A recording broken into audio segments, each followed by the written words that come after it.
recently, very recently actually, a young African-American man named Ralph in Texas reached out to the Tyra show. And he reached out with a pretty disturbing email. He wrote that he's been called a thief, and that he's been called a drug dealer, and even the N-word to his face. And Ralph told us that as desperate as he is to get away from these hateful words, he cannot get away from them because they're coming from somebody that he shares 4 walls with, his roommate. But Ralph isn't the only one who has someone racist in their life. Check this out. A typical Saturday in New York. We taped different people just going about their business. Working, running errands, spending time with their families.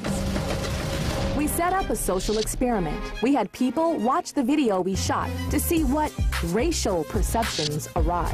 Don't be afraid, talk freely, tell us what you think, your opinions. So we're gonna take a look at a clip, and then you tell us what you think, all right?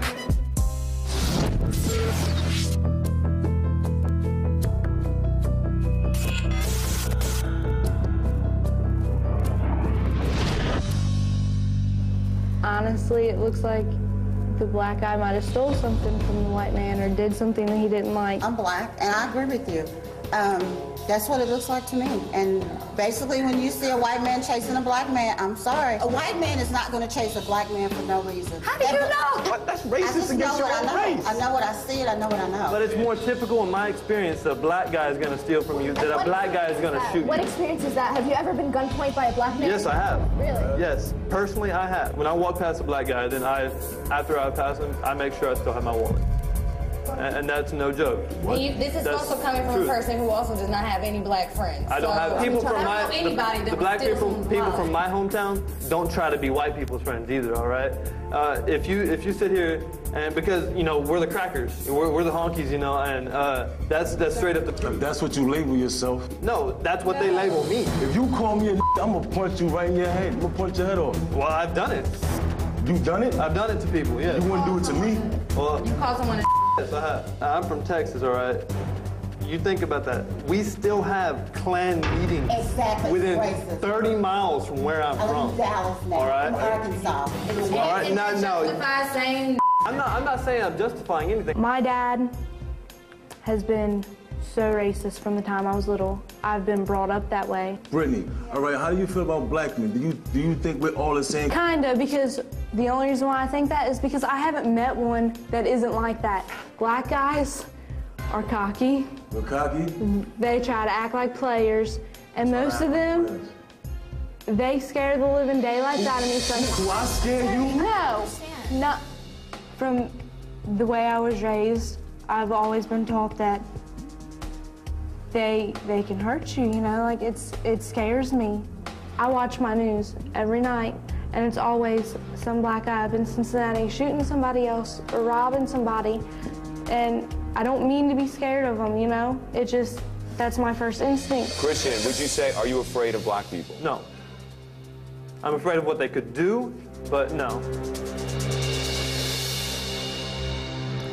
So as we see, people had a lot to say with what we just saw, and we have them all here. Everybody that you saw on that tape is actually here today. But we're going to start with Ralph and his college roommate, Christian. Okay, so Ralph, you wrote that letter to the Tyra show, kind of like a cry for help, not really knowing what to do. Tell me when these comments started from Christian. Probably the second day he moved in. The second day? Right. Wow. Okay, what was the first stuff that he started to say? The first thing he ever said to me was, "What's up, N-word?" You know what you don't do that. Okay. What made you say that to him, Christian, when you first met him? Actually, when I first met him, I didn't say a word to him for the first day. I honestly thought that he was going to be listening to rap music nonstop, and I thought he was a thief, probably a drug dealer, and that was just my perspective on it. So you didn't say anything. So then the first things that you did say was the N-word. Yes, ma'am. And why was that? That was funny to me. I mean, where I'm from, we say that to each other. Like I said in the video, we refer to each other as the N-word, and then we turn around and laugh about it. They laugh about it. It's okay. I mean, white guys to white guys? Or white guys to black guys? White guys to white guys. White guys to white guys. But there's a difference, you know, when you're saying it because of you thinking certain things. And you thought that he was a thief, and you thought that he was, you know... Well, tell me about what happened on on Super Bowl, Ralph? Like the Super Bowl party at first, you know what I'm saying? This is how he met my friends. He like just bust in like, freeze, y'all under arrest, we're looking for a black guy. Majority of my friends are all black. So he's like, oh, we hit the lotto, you know what I'm saying, like that. And I'm like, come on, man. First thing that came to my mind was like, there's about to be some physical problems going on, you know what I'm saying? Now, Christian, you say that it's just funny, but then you also say, but I'm from Texas and we have Ku Klux Klan, and so what is your view of black people? I honestly thought they were thieves, probably drug dealers. Generally, they don't have money. I mean, from where I'm from, they don't. They might get out of high school, but nothing after that.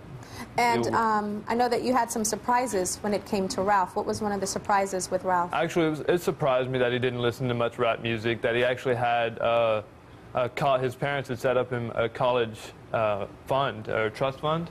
And I don't see that. Me personally, I had to work through college. I'm having to work through college. He has it handed to him. His parents actually set up, you know, him some money, put back, and I was surprised by that. Why do you guys still live together if you have somebody that you live together, Ralph, that you feel is a racist? Because probably I was like living there before he was, and then I shouldn't have to be taken out my comfort zone, so he could, you know what I'm saying, no matter where I go, he's still gonna think that way, and no matter where I go, I'm still probably the time gonna hear it, so I shouldn't have to take myself out of my comfort zone and to break my lease and probably get paired up with somebody who's just as he is. And Christian, why would you stay in a place where you seem not to be comfortable around black people? Well, to be honest, I moved down here with one of my best friends, and he is actually in the same apartment. There's 4 of us in the same apartment, and I didn't feel like I had to leave. I honestly don't care what he thinks. You don't care what he thinks? No. Okay. So I know that the racism is not just to black people. Ralph, tell me what happened when you guys were out at a restaurant. At a restaurant, you know, he like just blurts out things, and like one time we had a Muslim or Arabian waiter, you know what I'm saying, like I understand, everybody understood what he was saying, but you know, Christian, he was like, what, huh? Can you say it again like that? Come on now, it's a time and place for everything. Now, what did your mother have to say about you living with somebody that says the N-word to you and says these racist things to you? What does your mother have to say about you living with somebody? Well, my mother, she actually offered to, like, break my lease. She offered to pay for me to, like, leave and all that, but I told her I shouldn't have to do that. Okay. I know someone has a comment for Christian. You can come on down. What do you have to say?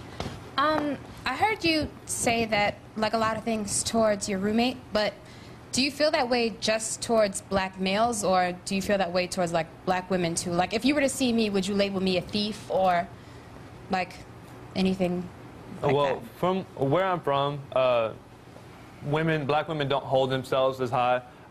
Generally, ghetto women, you know, I don't know if y'all know what I'm talking about, but if you were to hold yourself as in stature of Tyra Banks, you know, business suits, but no, generally yes, drug dealer or wife or girlfriend to a drug dealer, probably a lot of kids. You know what's so funny, Christian? If I close my eyes, I would think that you were black.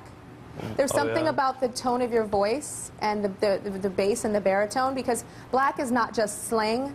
There's features. We have certain physical features as well as like vocal cords. I know that sounds really strange, but when I close my eyes, I hear a black man. I know that you're probably like, oh Lord, but I do. What does that make you feel like with me saying that? Let me close my eyes while you say it. Makes me feel like I need to change, honestly. But I don't know. It's kind of discriminating to me right now. Makes you angry? Yes. So saying the N-word and all that other stuff is not so bad, but when I said when I close my eyes I hear a black guy, that's bad? To me, yes. We'll be right back. It's crazy, man.